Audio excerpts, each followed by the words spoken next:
Jewish Education in Media is pleased to present L'Chaim, a program that highlights the people, issues, and events of importance to the Jewish community. Now here is your host, Rabbi Mark Golub.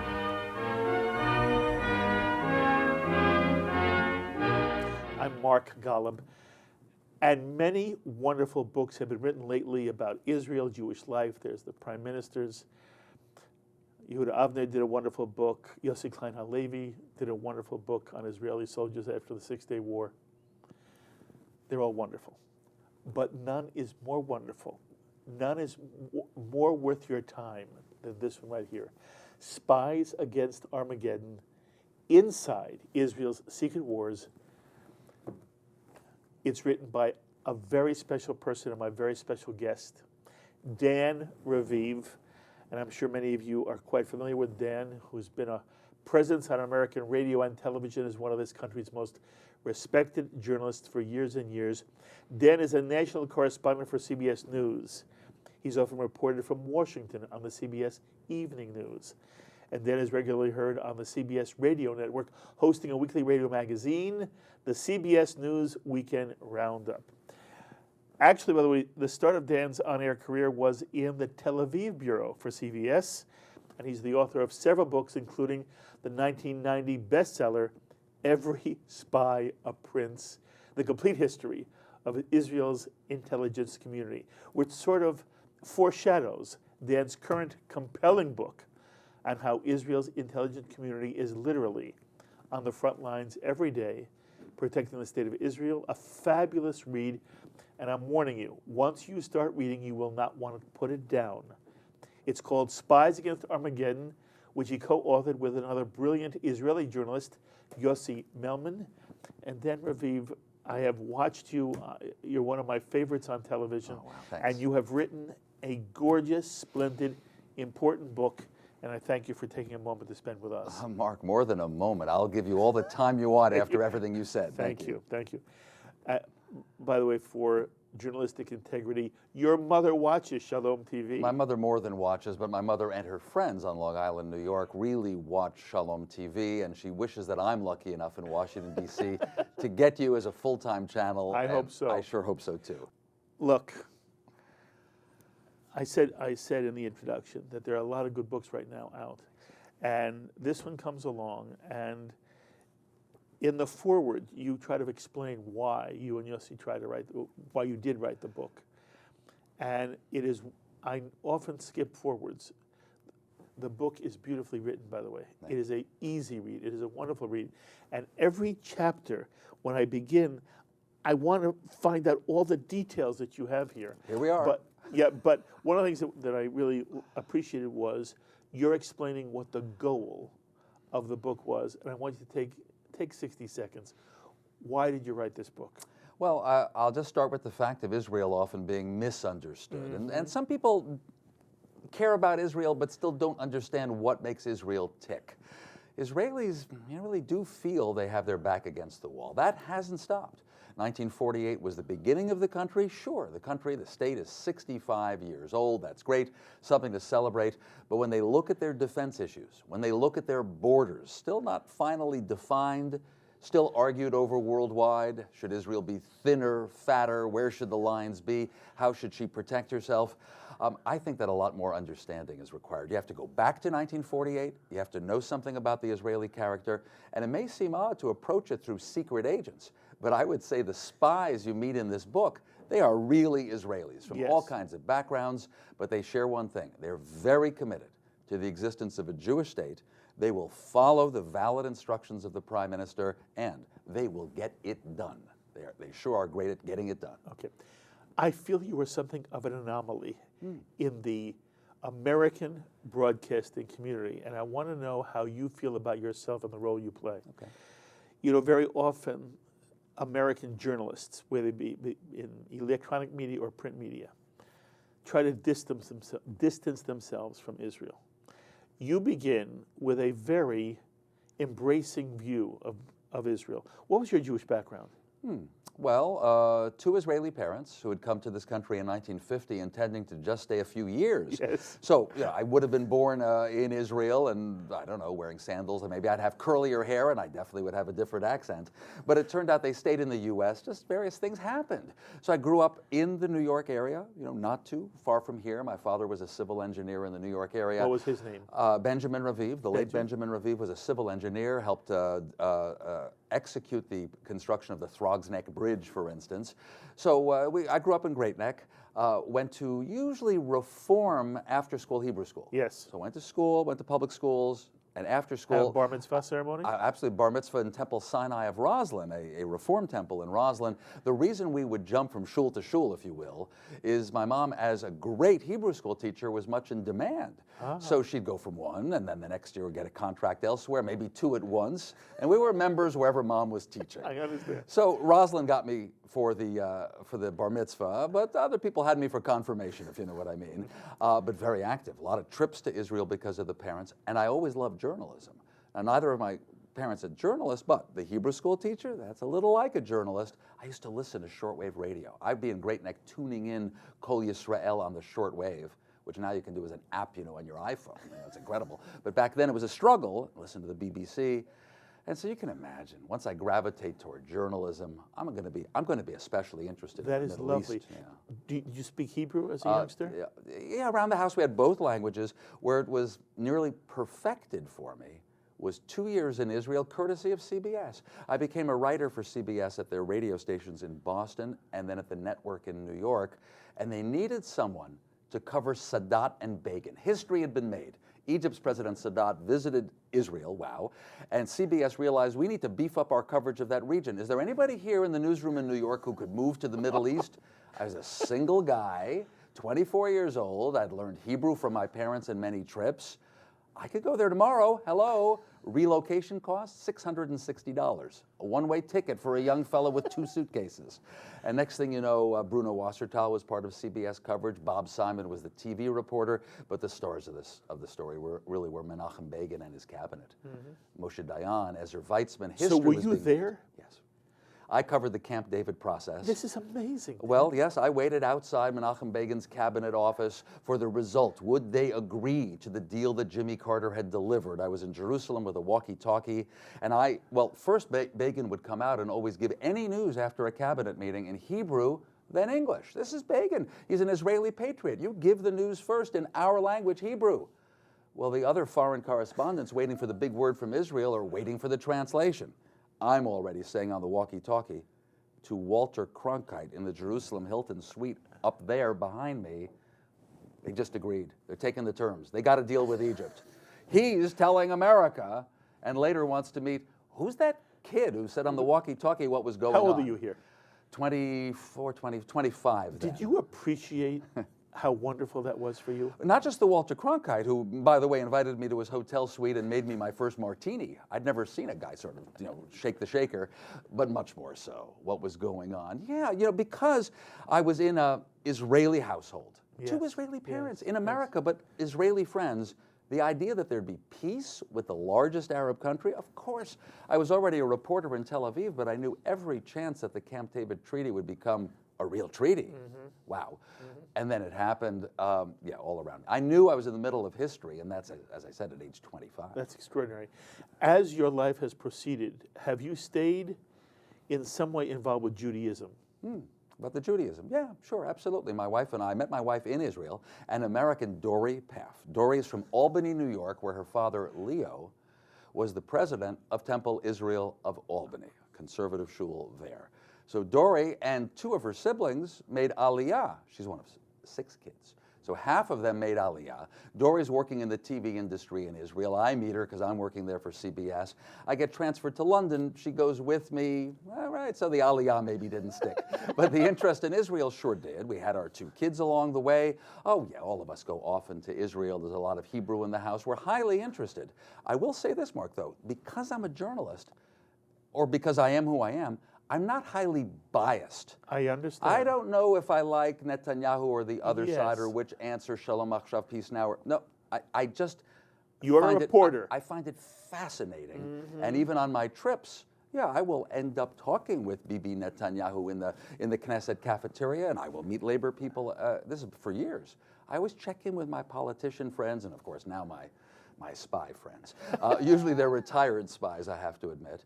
But it turns out Israeli spies are like also retired ones especially, are fascinated. Who are these historians who are writing about us? So we love trips to Israel. They're really interesting. Okay. Well, again, you do understand that for someone with the extent of your high profile in the American journalistic world, I don't know of anyone else, Dan, who has the perspective that you're able to bring to issues affecting Israel and the Middle East. Well, I don't want to name names. Some people are really interested in Israel, and some of them are Jewish. And I don't know, in a way, Mark, whether you're kind of talking around what some would call the elephant in the room. Do you mean that Jewish American journalists avoid the Israel subject, or everybody? Because I would understand what you mean, that American journalists who happen to be Jewish may still reach their own conclusions. They may think settlements are terrible, or they may think it's necessary for Israel to hold the West Bank, or whatever they think. I'm just that kind of person who doesn't really know where he stands, and I'm open to everything. The passion, the obsessive interest, that's from the parents. Okay. If the parents were from Poland, I guess I'd really be into Polish politics, but I'm really into Israeli things. Okay. One more preliminary question. What was the nature of the work you did to glean the information you needed for this book? How did you do this? More than 20 years of contacts, but also gradually building up people's confidence. Now, as you mentioned, I have a terrific Israeli co-author. Yossi Melman and I have done 5 books together. I've done some solo writing too, and so has he.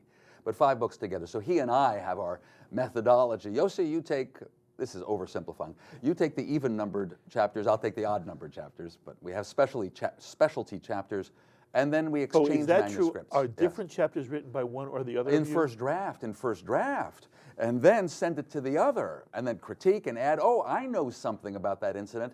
I might say, I've learned from former CIA people what went on when Israeli agents were rescuing Ethiopian Jews. I know the CIA side really well. I'll add that. And then here comes the cherry on top.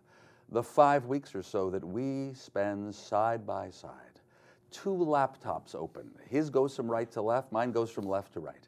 Sitting together, often in my home in Washington, sometimes in his in Tel Aviv, and we are just typing and working and researching, and he's got his files of his old Haaretz articles. He worked for many years for that fine newspaper, and that's when we really get it done. How many interviews did you do in person for this book? For this book, because it would include foreigners. I mean, I would say when it comes to Israelis, God, it's just over the years. It's accumulating. Me personally, something like 30 or 40. Okay, Yossi Melman, over the years of his covering this subject, well, I'm going to say 200. Right. Anyone who's possibly approachable will get approached by Yossi. Sometimes it's because a Mossad director just retired. He knows he's about to get a call from Yossi Melman. And I don't just mean Mayor Dagan, who was on CBS 60 Minutes, but some of them who were harder to reach. And you know what happens, Mark? You then get some marvelous scoops later on. Let's say Steven Spielberg's movie comes out, Munich, which purports to tell how the Mossad put together a team in order to kill Palestinian terrorists responsible for the Munich massacre at the Olympics in '72. And yes, there were assassinations by the Mossad. There is a kernel of truth in that movie. Yeah, but the details are not right. Exactly. But when Yossi called the then head of the Mossad, Tzvi Zamir, who's in his 80s, to get his reaction, it's my partner Yossi who got the most detailed, not just angry, but detailed reaction. What's wrong here? And they're missing it. My point is you have someone, and I'm lucky enough to have a writing partner, with impeccable reputation, but also impeccable contacts. Okay, this helps me, because one of the things I wanted our audience to understand is when you read this book, whether it's those who went after Eichmann, or whether it was the Pollard affair, whether it's the one you just mentioned having to do with the Post-Munich. Post-Munich. In this book, you get, it's like you're there. And I said to myself, how in the world did these people end up talking to you so openly? And obviously it wasn't just you, but a lot had to do with Yossi. Well, I think things changed, and a lot of your viewers may be interested in this. It began about 20 years ago when Every Spy a Prince, another book we wrote, came out, that Israelis started to want to put the record straight. the early leaders of Israel had reached a certain age. They knew there were a lot of false stories out there. And people became interviewable by people they trust. So journalists they trust, and they could get stories. It used to be that things like, I'll even go to the maximum here, Israel's nuclear weapon that they don't officially acknowledge, you just could not get anything in Israel now. Now you really can. You actually can get people who worked on the nuclear program, and they kind of know they shouldn't be telling much, and they don't tell too much. They don't name an agent who specifically went to one place and burned some operation. But it's the set the record straight, it's the old men, mainly men, who want to put their place in history and get it right. Some of them are willing to be named, some not. So I think we're lucky. We caught a wave of openness. I think that's continued. The Israeli press talks about everything now. Did you like most of the people who were involved in, for example, the Mossad or the Shin Bet that you did talk to? Wow. Yeah, I think some of them have been kind of cold-hearted. But you know, if you saw, I bet you did, and if many viewers saw the movie that did so well and got nominated for an Oscar, The Gatekeepers. Yes, I want to talk to you about that in a moment. Fine, I won't go into detail, but you meet 7 of these men. Correct. In their case, not from the Mossad, but from the domestic agency, Shin Bet. But you see, they're not, well, they're cold-hearted to tell you the truth and how they hunted down terrorists. But when talking then about what it means to them, what's the future of Israel, these guys are softies. Or like the famous Israeli, they're the sabra, the prickly fruit on the outside with that soft center. Now again, with my Hebrew ability, to talk to them in Hebrew, etc., who's this American guy? He says he's with CBS, but he talks my language and he sort of knows where my head is at, really, over a couple of meals, cups of coffee, cheesecake, and some canyon, some shopping center, etc. Yeah, they're speaking comfortably, so that's the point. Make somebody comfortable so that he'll think that you get him. And I feel like I get them. Do I like them? I get them. Yes, did you like them? Yeah, I respect their service. You know how we're used to saying? That's not a rousing one. It depends. They're different. They're different. I'm not sure I'd want them as my neighbor, because if there was an argument about the hedges, probably in the middle of the night, they'd come and chop them down. Okay. They're the kind of guys who absolutely demand to get things done. I am brought up in America, so I'm somewhat more diplomatic and gentle. They get things done. So I get them. I'm not sure I'd want them as my neighbor. Again, before I go to some specific chapters, Yossi Melman worked a long time for Haaretz. Yeah. Haaretz is known as a leftist newspaper in Israel. If somebody were to say to you, is this book critical of Israel, what would you say? I'd say on the whole, no, that it points out a lot of positives about the goals of the secret services, and certainly about their achievements, where they got to, what they accomplished. It points out mistakes too. It goes into more depth than anyone has in English about some of the mistakes made. Hey, they're human. But I think there's a deep assumption in this book that Israel is a good thing and that it's a noble cause to defend the existence of the state of Israel. Now, some people actually have taken us to task for, and I hardly noticed, maybe because I'm sort of just a fair-minded American journalist, some mention we made about Judea and Samaria and the settlements. I think we may have said early in one chapter that the territories captured in the Six-Day War, much as that seemed like a huge victory and triumph at the time, turned out to be a burden for the state of Israel and Israeli society. I said something like that.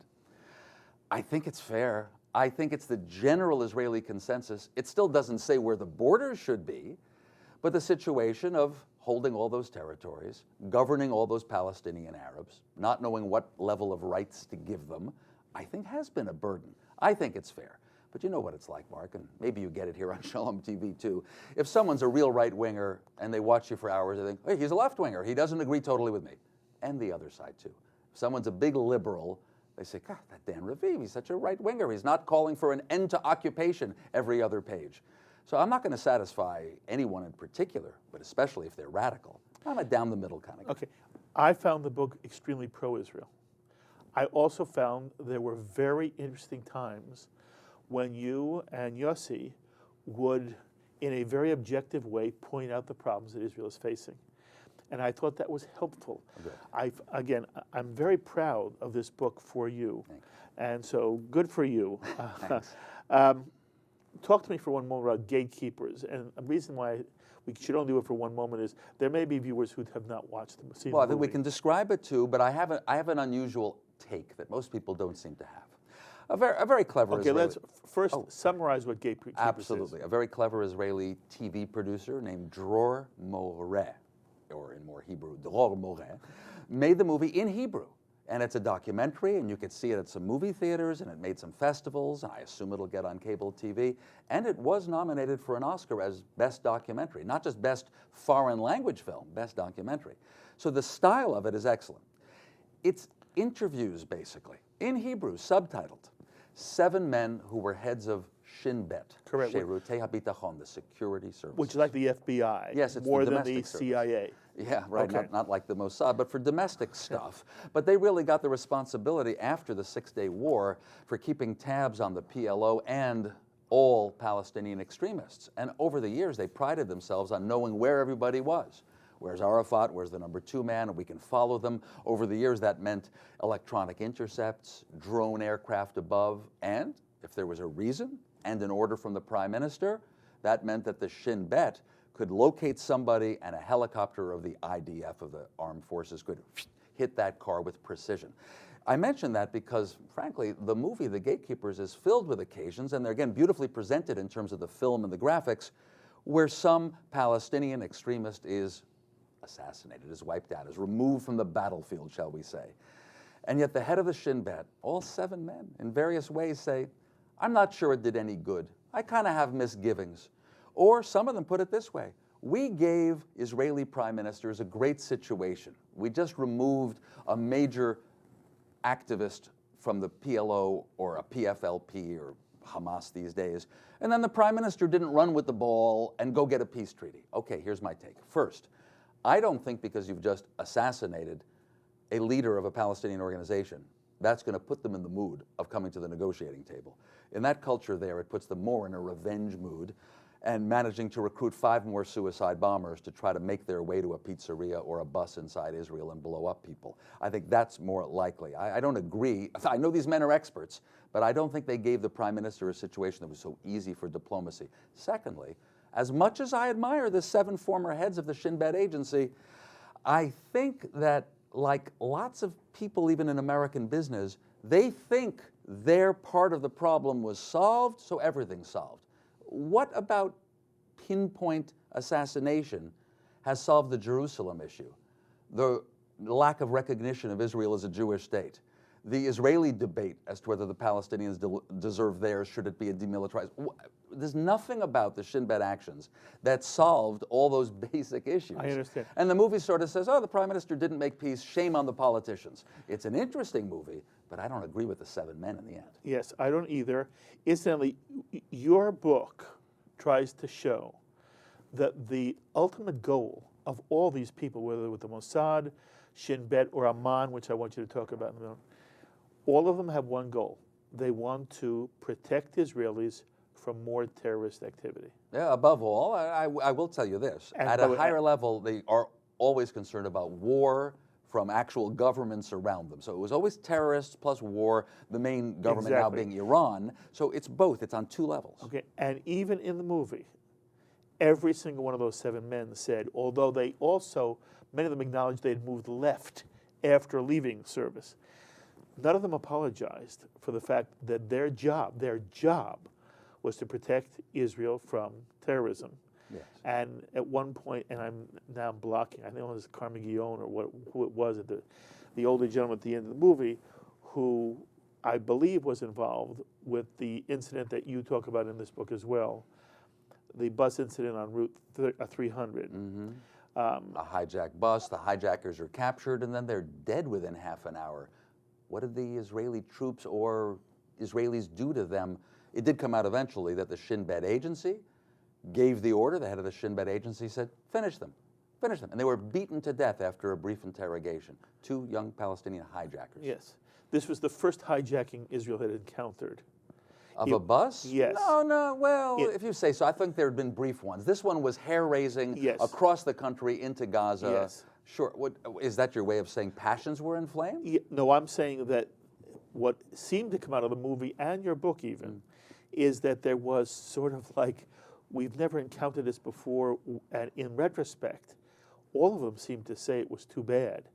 And there was justice brought down upon the people who were involved Well, in that's this. the thing. Again, it might have been a change in Israeli mood. I'm going to tell you that if Palestinian terrorists, or whatever, Arab terrorists, as we used to say, in the 60s and 70s, who might even take hostages in a hotel in Tel Aviv. This occurred on the coastline on Hayarkon Street near the U.S. Embassy. Pardon me for forgetting, early 70s, Savion Hotel. Let's just put it this way. The Israeli army and Shin Bet were not exactly gentle with the terrorists who invaded a hotel in Tel Aviv. These things happened. But the Israeli press at that time, in the early 70s, wouldn't write about such things.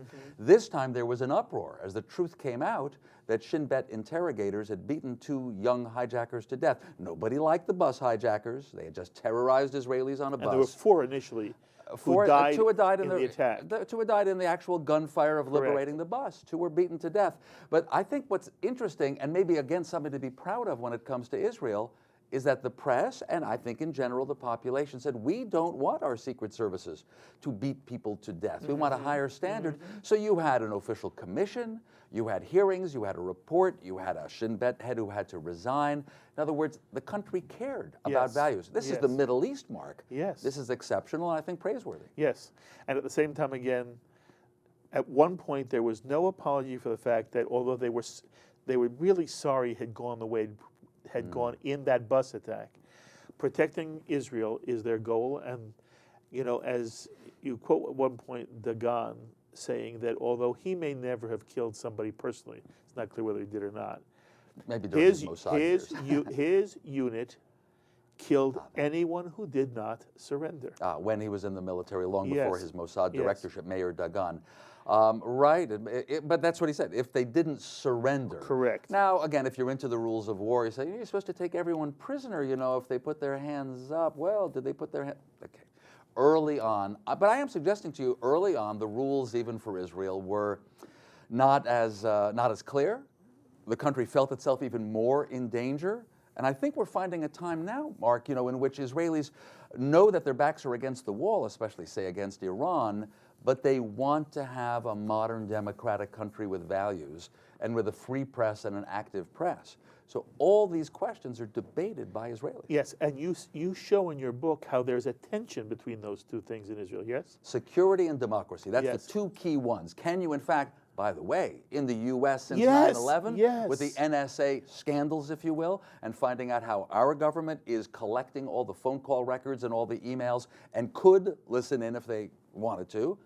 How do you feel about that? Security versus democracy. The security folks say, also in Israel, we're here to protect your freedom, so trust us. And people who put their emphasis mostly on the freedom and the democracy say, we can't have security agencies like that. By the way, Dan, how do you think 9/11 in America affected the Israeli mentality and the Israeli tactics within the intelligence community? Well, a few things. One, and again, we highlight this in the book, and I don't think most people do, Israeli security people were reluctant to say, I told you so. Now, America was hurting. It was just terrible what happened in September of '01, of course. And so the Israelis were sensitive enough to know that even though one of the heads of Shin Bet had advised the Americans over the years to tighten up their aviation security. You need an air marshal on every plane. You should watch the passengers as they're approaching the gates. And the Americans would say, oh, that's too expensive. We can't do that. It's a big system. And so he pointed out to them, you've just spent $3 trillion after 9/11 on security improvements and on the wars in Iraq and Afghanistan, et cetera, the deaths, the compensation, the injuries, you name it. He said, too expensive, better to be secure beforehand. But they didn't want to say, I told you so. That's one thing. The other thing to keep in mind, and I think viewers to Shalom TV would, if you think about it, will see this, the American media's interest in Israel and what's happening on Israel's borders went down incredibly.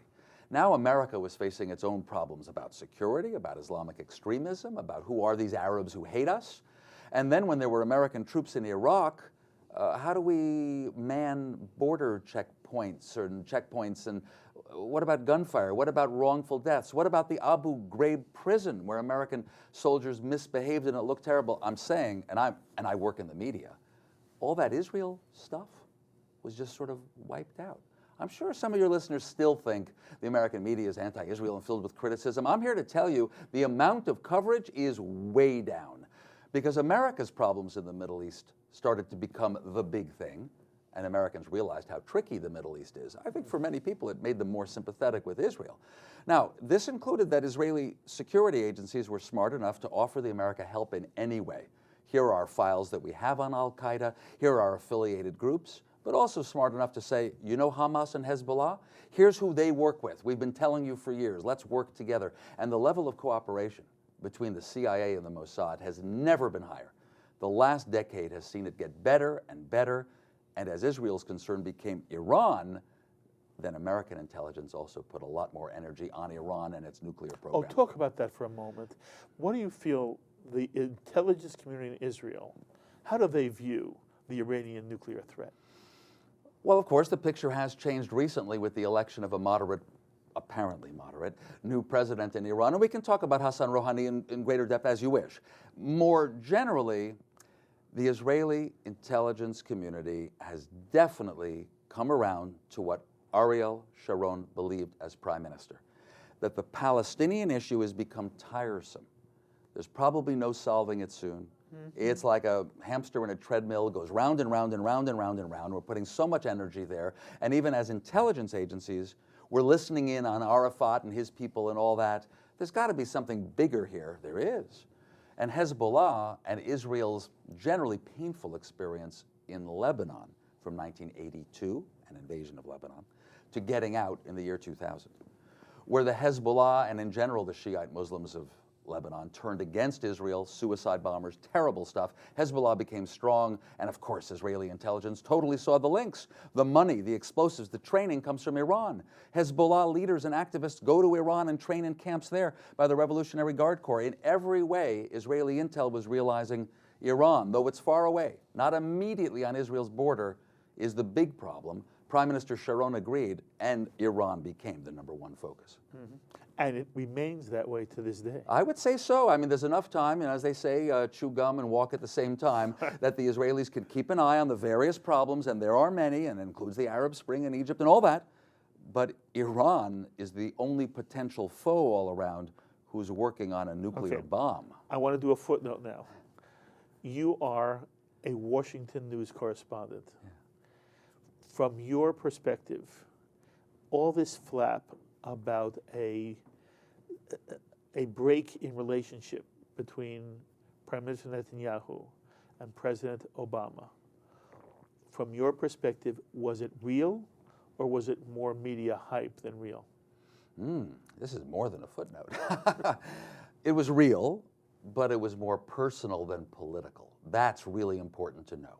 Netanyahu, Benjamin Netanyahu, basically a right-wing politician.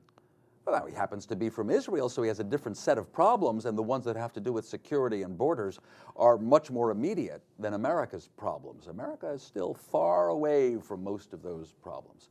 And Israel's tiny, only 8 million people, different set of problems. But in terms of style and basic beliefs, Netanyahu is a right-winger. It means on pro-business policies, social policies, you name it.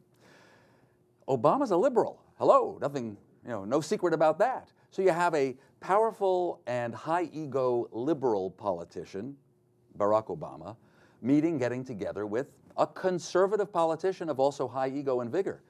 And they got together, and maybe a mistake was made, Bibi, in one of his earliest meetings with Obama in the White House, in the open, when the cameras were there, what should have been just a few pleasantries, the so-called photo op, Bibi seemed to be lecturing Obama about the Middle East, how it really works, how it ticks. Don't forget our history. Many Jews died. That's why my job is. Obama didn't like it. And that's real. That's not fake. That's not media hype. I'm telling you, Barack Obama and his staff did not like it. So there's the personal and political thing at that level between politicians. But the political thing in international politics, no.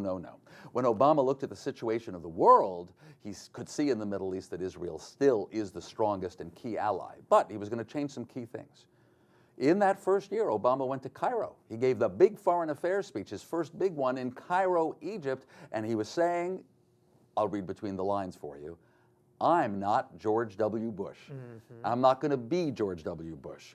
We're not going to force anything on you in the Arab and Muslim world. I want a new relationship. I'm willing to talk with Iran. We're not here to overthrow proud Islam, etc. He could have taken a side trip, a 50-minute flight from Cairo to Israel, address the Knesset, seen Israelis, seem friendly, and say, don't worry about what I said in Cairo, I'm still your best friend. He didn't do it to that extent. Why didn't Well, Dan? a lot of no, his- Dan, why didn't he? Oh, I think the pendulum swung farther than it should have, maybe as far as he wanted it to. He was underlining, I'm not George W. Bush. Now, George W. Bush, among other things, was vocally, verbally, a great friend of Israel. Anything Ariel Sharon suggested was okay with George W. Bush, with a footnote on a footnote, an exception. After Mr. Sharon fell into his coma, Ehud Olmert became prime minister. Not long after that, Israeli intelligence discovered that Syria had the chutzpah to be building a nuclear reactor with North Korea's help, and Prime Minister Ehud Olmert in Washington asked George Bush in person, George W. Bush, would you bomb it? Would you bomb it? Would you show you're against nuclear proliferation? And Bush consulted with everybody. We've already had a war in Afghanistan and Iraq. I don't want to make trouble. No, we'll publicize it. We'll go to the UN. And Olmert said, I really don't agree, Mr. President. And, within weeks, the Israeli Air Force took care of the problem. So there was an exception. I thought that was odd. But in general, Bush upset that Israel took out? No, he's been asked afterward. No, he understood it. He respected it. Cheney cheered it. Vice President Dick Cheney had been in favor of the U.S. doing it, but apparently knew that Israel could. But your point was... About Obama, to that extent, wanted to be different from Bush, that it included, I'll distance myself a bit from Israel. However, where it really counts for guys like me who covered defense, intelligence, security, he never cut military ties. He never told the CIA or the Pentagon's Defense Intelligence Agency to reduce ties with the Israelis. No, I'd even say the opposite. Obama was looking for new ways to attack al-Qaeda, new ways to move against the terrorists, and worked with the Israelis a ton, a lot of cooperation. And, as I said, more than ever between CIA and Mossad in focusing on Iran's nuclear program. But in public, he didn't want to be too pro-Israeli. I think, as has happened to American presidents in the past, by trying to be, let's call it, pro-Arab, they got their fingers burned. This happened with, even with Reagan, even with Ronald Reagan, very pro-Israeli guy. But after the Israeli invasion of Lebanon in '82, Reagan issued a peace plan in September of '82, and the Israelis hated it. And they thought that the new Secretary of State in '82, George Shultz, was, he used to do work in Arab countries, he's against us, I don't know. They got their fingers burned trying to work with the Syrians. U.S. embassies exploded, and the base that I went to with 250 Marines killed, flattened by Beirut airport. I've seen the evidence of trying to work with Syrians, for instance. And Reagan and Shultz realized, oh my, Israel's our best friend, and signed an unprecedented memorandum of understanding on defense and intelligence 30 years ago. Sometimes American presidents try a different course. I think again and again they find that Israel is the solid and key ally. And haven't you found that the Obama administration also has sort of come back to a more vocally positive view? Well, of course, we have the president's trip. After being reelected, and so in the spring of 2013, President Obama took that trip that I think he should have done 4 years earlier. It was very friendly. It was, of course, going to the places you ought to go. Now, mind you, he did tell an audience of young people in the Binyanei HaUma auditorium in Jerusalem, in effect, you should demand peace because political leaders don't move and take chances and make compromises unless you, the young people, demand it. A little bit, revolutionary, trying to get them to cause trouble over there. Not sure all the Bibi Netanyahu people like that. But I have another point for you that, again, most viewers may not realize. Because you wonder, does Obama like Israel or not? He's a calculating, intelligent guy, this former, Harvard law and then law professor, and he's a calculator, and he looks at the facts. It's not about liking and not liking. What's going to be effective for his presidency and for the United States? An alliance with Israel, yeah. But why do you give Israel plenty of weapons and help? So she'll feel strong enough to make concessions so there will be peace. He really wants a deal with the Palestinians. But to the extent that he understands the Israelis, he says, I'm going to make them feel so strong that they should feel secure enough to make a deal. I understand. You said that the real break between the two had more to do with a personal style. Has that break been healed? To a large degree, yeah. That time in person, the Netanyahu visit to Israel. Netanyahu, still won't be as well liked as, well, Shimon Peres is still, a much loved, superstar in Washington, and President Obama loves spending time with Shimon Peres. Everybody does, it seems. But when Bibi Netanyahu was last in Washington, quite recently, around the time of the UN General Assembly session, in public, they kept it short and friendly, and here's where it counts. In private, they were scheduled to spend about 2 hours together, including a brief lunch. It turned into almost 4 hours. They have a lot of cooperation that they're doing together. I want to ask you about 2 incidents in your book. I'm just going to, and I relate them, and you'll see why in a moment. I want you to talk about one of the early descriptions in the book about an Israeli from Bulgaria who converts to Roman Catholicism. Early, that's early. Okay. And ultimately, something happens to him. And it's in contrast to one of the most famous in the lore of Israeli spies, the capture of Adolf Eichmann. Okay, but reminiscent. That's right. So talk about those. Not giving away too much here, but let's put it in context. Really early in Israel's history, was it perhaps 1950, and forgive me for not remembering exactly, really early though, there was a fellow who was recruited into Israeli intel, and it turned out he was unstable. It does happen sometimes. He was really untrustworthy to his wife, but even to his people. As you say, he converted to Christianity. He wanted to be something else. So he moves to Europe. He's so disloyal, he's out there to sell secrets to the Arabs. Almost always those traders would head to the Egyptian embassy in some European country. And the Israeli Mossad finds out about that, and the Shin Bet is working with them on security issues, and they say, we got to get this guy back. We have to make an example of him. And so they are able to kidnap him from Europe. And who were some of the people involved in the kidnapping? Well, none other than Rafi Eitan, who much later would run Jonathan Pollard as a spy in America. We'll come to that, right. And took part in kidnapping Adolf Eichmann in 1960. But in about 1950, he already was, we dub him, Mr. Kidnap. He would take care of lots of problems, and often the best problem was to stuff a person in a box, bring him to Israel, then we'll talk about it. Now, in the case of this particular wayward Israeli, put him in a box, and it became early on an Israeli spy craft, a trade craft, to send a doctor, an anesthesiologist, to give the guy injections every once in a while to keep him totally quiet and sedated. Well, in a plane over the Mediterranean, the Israeli they had captured was over-medicated and died. When they arrived at Sde Boker airfield in northern Tel Aviv, they got out. There were no cell phones. They used a telephone there at Sde Boker, and they called the boss, Isser Harel, head of the Mossad and Shin Bet, both really, and said, he died. What do we do? He said, all right. Okay, by the way. Should I give it away? No. I found that so interesting. What do we do? It's as if, although they had kidnapped this man, they had never prepared for the eventuality. They're good. The Israelis are good. They got plan B, plan C, I'm not but critical. He died. No, I'm not critical. What I'm saying is the opposite. It wasn't their goal to kill him. No. And when he ended up dead, they felt terrible.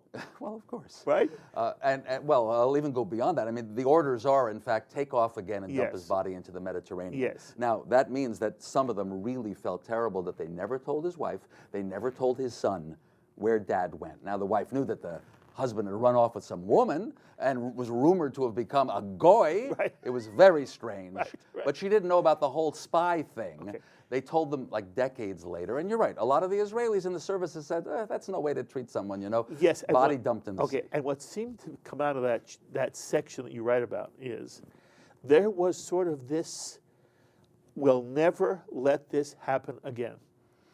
And in the Eichmann kidnapping, what happens? I'll give you the key. I mean, most of our viewers know that an Israeli team, amazingly, and it happened to be made up of Mossad and Shin Bet people together, with the aforementioned Rafi Eitan and Isser Harel, head of the agencies, going in person to Buenos Aires to oversee it, managed to find Adolf Eichmann living under a false identity as Ricardo Clement. They kidnap him, stuff in a car, hold him in an apartment for a while, and then they don't stuff him in a box, but using sedation, they make him seem drunk, put him in an El Al Israel Airlines uniform, and so it looks like 2 El Al pilots are taking their drunk friend back on the plane to fly out of Buenos Aires. He drank too much, and get him on the plane. But who was, we revealed, the anesthesiologist who kept injecting Eichmann? The same man right. who had been, borrowed from a hospital in Tel Aviv and Yes. had made a mistake. Here he did a good job. Here he did a good job. You also mention in the book that at the age of 88 he committed suicide. Well, and so we made a point of asking the man's son, did your father feel so guilty all that time over the first thing? And no, basically Dad never talked about what he did. We knew that even though he was an anesthesiologist at a hospital, from time to time he would disappear.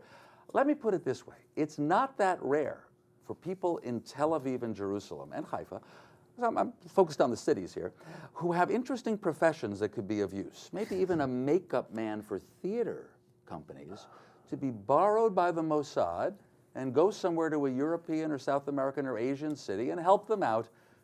And so patriotic were they would never talk about it. Yes. They'd help.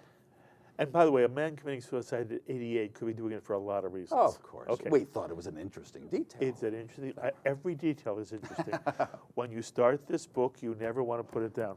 Okay, you have a chapter called Spying on Friends. Here in America. And lo and behold, it's a lot about Jonathan Pollard. Jonathan Pollard is the most controversial figure in the American Jewish community today. There are still people who are fervently trying to get him, his sentence, in essence, commuted. He should go to Israel and live a happy life. You tell more about the Pollard case, what he did, how he did it. Incidentally, I was even going to read a section of this just to give our viewers a sense of how well it's written, about how he waits in this Mustang outside the Israeli embassy, hoping that they will accept him, and then they don't, and ultimately the FBI arrests him. Yeah. And what happened in the trial, and his feeling that the Israelis even helped get him convicted. Bitter feelings. Let me say this, Mark. I'm often asked about the Pollard case. Yes, of course, I'm asking you. I want to hear what you think I give about speeches, appearances, especially if it's Jewish groups. What do you think about Pollard? A, will he ever be freed? Well, ever is a long time. He's 59 years old now. He's been in jail since 1985. It's a life sentence. Yeah, I assume some president one day will free an old man, and he's had health problems, from prison. But right now, it's still a political decision, and every time an American president has thought of doing Israel that favor, the CIA and other intelligence agencies in America tell the president, over my dead body, don't do that. It's sending the wrong message. Even friendly countries should not spy on us. No one who has top secret classification should ever sell secrets to anyone. So I don't see it happening soon. That's a fact. What do I think about it? I totally think it's the role of Israel. It's the role of Pollard's wife. It's the role of his family. It's the role of anyone concerned to demand his freedom, to support him, etc. That's fine. It's not a game. I don't mean it's their role in the game. It's their role to do that. I understand the CIA's role in saying, no, he shouldn't be released, not ever. It often comes down to people like Netanyahu asking Obama, and he even asked some of the predecessors, please, as part of the interim agreement we're making with the Palestinians, how about you let me fly home with Jonathan Pollard on my plane? Boy, would Netanyahu love that. And the CIA is not going to let the American president do it, but maybe someday it will. Now, if you're asking me, did Pollard do something right or wrong, I'm always reluctant to take a stand, and you can decide he's a hero for taking chances to give Israel vital stuff that the U.S. wasn't giving to Israel. In general, whether we're talking Edward Snowden with this year's leaks about the NSA, or we're talking about Julian Assange of WikiLeaks, or Private Bradley Manning, who now calls himself Chelsea, etc., I think people should do their duty when they take secrecy pledges and they have classification and they're supposed to be handling secrets and they work for the U.S. government. For me as a citizen, I actually want them to obey the rules. I don't in general support people who take it upon themselves to leak secrets. But as a reporter, I report what happened. Did he get sold out by his Israeli spy masters? I think he did. Why did they even pay him money and give him a beautiful ring for his fiancée? In order to be ready to blackmail him. That's Israeli intelligence. So yeah, I think that they abused him and used him. The argument that I hear often in the Jewish community is no other spy convicted in America received a comparable sentence. Is that true? Well, I don't think it is. I think of the Walker spy family, where some members of the family, Americans, mostly working in the U.S. Navy, who sold secrets to the Soviet Union. some for ideological reasons, mostly for money reasons. The head of the ring certainly got a life sentence. CIA people who helped the Soviets got a life sentence. There are some individual cases in which people were released early for various reasons. I do think the U.S. system is being very unforgiving and tough on Pollard, but getting a life sentence for working for the U.S. military or intelligence and selling secrets to other countries, that's not unprecedented. It happens. I'd also put it this way. Even Pollard, when he took the chances to be a hero, and I'm not making fun of it, to feel himself a hero giving Israel vital information, he must have known, Jay Pollard is very intelligent, that there was a chance that the sentence could be as bad as life. Or if he was ever caught, the judge would understand and maybe he'd get off with a year. He got the max. He got the bad sentence. Do you feel your chapter on Pollard is complimentary of him? Because as I read it, I thought it was the finest description, probably objective, of what happened. And when you read it, you understand much more why he received the sentence he received. And, you know, as a for humanitarian purposes, wouldn't it be nice if Pollard were let go? But I talked to many people. The highest I've ever gone is Biden. Biden said to me, under no circumstances is the United States ever going to release Pollard. Wow. And it seems to me that there's reason for that to be true. And I'm hoping people read your chapter because it is so revealing of the entire story. I'm just and trying again, to describe the situation. You describe it beautifully. And it's this is the chapter I want to read a little bit of your book, and then I want you to comment as the last theme I want you to touch on. It has to do with how you feel American Jewry right now relates to Israel. I want to read what you wrote, and then you comment on it. This is from the end of the chapter, Spying on Friends. Some American Jews felt that the most lasting impact caused by Pollard's espionage, aside from his long ordeal in prison, was an uncomfortable rift between them and the state of Israel, them being American Jewry. American Jews wondered if Israeli intelligence saw them, American Jews, as pawns in a large game devoid of any amusement. By recruiting Pollard and taking advantage of his divided loyalties, Israelis proved themselves insensitive to the facts of life for the small Jewish minority in the United States. American Jews, you write, justly felt well accepted, overwhelmingly comfortable and successful. They wished Israel well, and many were happy to give, when asked, to donate to Israeli causes. But they were, first and foremost, loyal to the United States and its interests. With few exceptions, they certainly would not want their non-Jewish neighbors to think that American Jews loved Israel more than they loved the United States. When spy masters in the Jewish state undermined the equanimity of life in America for Jews, Israel was taking one step too far. I found that passage, those 3 paragraphs, to be so interesting, and I wanted to ask you the extent to which you feel American Jews are or are not comfortable in their skin with being Jews in America, and to what extent you feel that these 3 paragraphs you write in the book, and I don't know now whether you wrote them or Yossi wrote them, to what extent do they reflect your view of where American Jewry is now? Well, as I recall, I wrote it at least in the first draft because I was interested in that angle. You could even say, in a way, that when an American and an Israeli co-author a book like this, would the Israeli journalist even think of that subject? I thought it was your writing. Right, I mean, because I've had to live that. Exactly. I am of Israeli parentage in this country. Yes. I don't want to be put in a situation where I have to think about whom I'm more loyal to. I even say, thank the Lord that America and Israel have been friends throughout my lifetime so that I can feel I like them both, it's fine, and not be put in that situation, which the Pollard affair put all of us in kind of that dilemma to a degree. And the Israelis are insensitive to that. Yeah, in general, as much as we communicate and we travel back and forth, I think often, well, Israelis aren't that interested in our internal politics in our community, where we're at, who do we vote for, what do we care. The Israelis sort of don't care. And that means that when they need something, whether it's a request for military aid or in this case, some, you know the phrase, Chochem Balayla, some genius in the nighttime, some wise guy in Israel with an idea that I could use this Pollard guy, he's volunteering his services, total insensitivity to what that'll do if it's ever revealed. And so I've had that pain, I've felt it all over, and even, Mark, when you hear from people who say we have to make it a higher priority to get Jonathan Pollard out of prison, it's all humanitarian, but it stems out of, we want that case finished, case closed. We don't want that to happen again.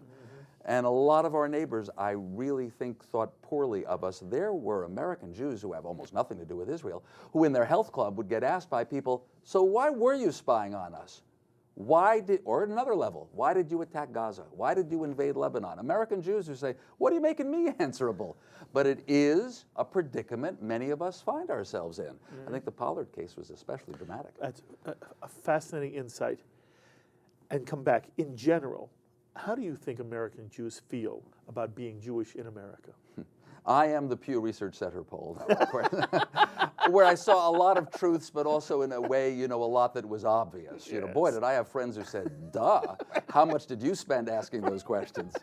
Because among other things, you know, the older Jews felt more kinship, etc. The younger aren't affiliating, and if they are marrying out, intermarrying, then they raise the kids less likely to be Jewish. Okay, I don't want to review the facts like that. We're comfortable, of course, we're so comfortable that some of us forget to put the priority, another Hebrew word, dagesh, the emphasis on what makes us different. You know when we're reminded? At Nobel Prize time. And it's not just the older Jews who see the lists of names and notice, let's be blunt about it, who notice Jewish names, and it's obvious. And then some of them, of course, did their fantastic work in Israel, are a big part of it, like the the chemistry winners this year. Wow, I think it was chemistry. It was. Wow. And that reminds people there's something special about us. We emphasize education. We care about excelling. We care about values to our children. Sometimes we forget to put that emphasis there, but we're comfortable. That's why sometimes we forget. You're fabulous. You know, you've done extraordinary work on the journalistic end, and all of us who have watched you, you know, we're proud of you. Oh, you thanks, know, Mark. But this book is wonderful. Your Jewish neshama is wonderful. It is wonderful that you have an embrace of Israel the way you do. Again, I think that when people read this book, they will be impressed with the way in which you don't take sides. You show us a story that is gripping and that reveals so much about how the state of Israel is trying to cope with very difficult situations. The book is called, once again, Spies Against Armageddon, Inside Israel's Secret Wars. It's written in part by Yossi Melman and in large part by this guy right here, Dan Raviv. Thank you. Thank you very much. We will meet often, my friend. I hope so. Thanks. My meeting with Dan Raviv, as always, I invite you to be in touch with me with any thoughts or comments you may have to anything Dan says. And if you want to be in touch with Dan, you can do so by emailing me, and I will forward your emails on to him. So please, be in touch with me this week. Email me, write me, post on our Facebook wall, tweet me. I look forward to hearing from many of you. Until the next time, I'm Mark Golub. L'chaim, my friends, to life.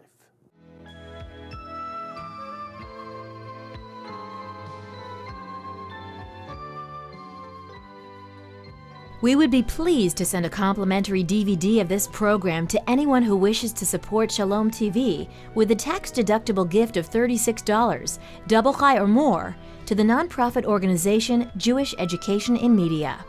Simply visit the Shalom TV website homepage and click on the Donate button to make a donation by PayPal or your credit card. And please indicate the program for which you would like a DVD. Or you can send your tax-deductible check made out to GEM, Post Office Box 180, Riverdale Station, Bronx, New York, 10471. And again, please remember to indicate which program you would like to receive on DVD with our compliments. And we thank you for your kind support. L'chaim is a presentation of Jewish Education in Media.